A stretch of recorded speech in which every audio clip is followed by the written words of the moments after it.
નમસ્કાર દર્શક મિત્રો, હું છું દર્શન જોશી અને આપ જોઈ રહ્યા છો CB24। ગુજરાતમાં ધોરણ 10 SSCનું પરિણામ રેકોર્ડ સ્તરે જાહેર થયું। વિદ્યાર્થીનીઓ ફરી આગળ રહી, વિદ્યાર્થીઓ કરતાં 8.16% વધારે પરિણામ મેળવ્યું। ધોરણ 10ની બોર્ડની પરીક્ષાનું પરિણામ જાહેર થતાં જ રાજ્યભરના વિદ્યાર્થીઓમાં ખુશીની લહેર જોવા મળી છે। આ વર્ષે 9 લાખથી વધુ વિદ્યાર્થીઓએ પરીક્ષા આપી હતી, જેમાં રાજ્યનું અત્યાર સુધીનું સૌથી ઊંચું 83.86% પરિણામ નોંધાયું છે।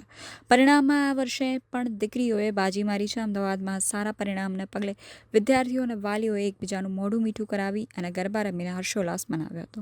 જિલ્લાવાર પરિણામમાં નર્મદા જિલ્લો 99.85% સાથે રાજ્યમાં પ્રથમ ક્રમે રહ્યો છે, જ્યારે પંચમહાલ જિલ્લાનું પરિણામ સૌથી ઓછું 76.42% નોંધાયું છે। કેન્દ્રવાર પરિણામમાં ગાંધીનગર જિલ્લાના આજોલ કેન્દ્રે 100% પરિણામ મેળવી મોખરું સ્થાન મેળવ્યું છે, ત્યારે દાહોદ જિલ્લાના મનખોસલા કેન્દ્રનું પરિણામ 33.74% સાથે સૌથી છેલ્લે રહ્યું છે। અમદાવાદ શહેરમાં 46,667 વિદ્યાર્થીઓએ પરીક્ષા આપી હતી, તો અમદાવાદ ગ્રામ્યમાં 39,361 વિદ્યાર્થીઓએ પરીક્ષા આપી હતી। આ વખતે અમદાવાદ શહેરનું ધોરણ 10નું 79.99% પરિણામ આવ્યું હતું। અમદાવાદ ગ્રામ્યનું 82.52% પરિણામ આવ્યું છે, જો કે આ વખતે અમદાવાદ ગ્રામ્યનું પરિણામ ઘટ્યું છે। અમદાવાદ શહેરમાં A1 ગ્રેડ મેળવનાર 1755 વિદ્યાર્થીઓ અને ગ્રામ્યમાં 1780 વિદ્યાર્થીઓએ A1 ગ્રેડ મેળવ્યો છે।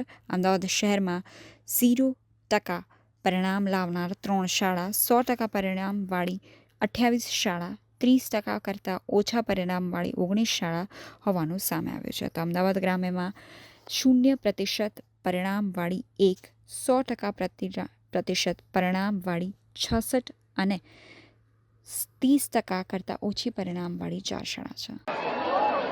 मैं धोड़किया स्कूल में अभ्यास करती हूँ और मेरा आज बोर्ड फर्स्ट 99.99 से मैं बोर्ड फर्स्ट हूँ।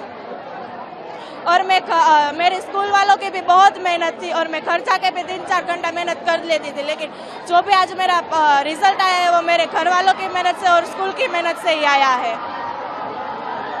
और मैं सुबह से शाम तक तो स्कूल में ही मेहनत करती थी, क्योंकि स्कूल वाले पेपर और वो सब निकाल देते। फिर मैं घर जाकर भी 3-4 घंटा मेहनत करती थी, इसीलिए मेरा ऐसा बोर्ड रिजल्ट फर्स्ट आया है। फिर मैं अपने रिजल्ट का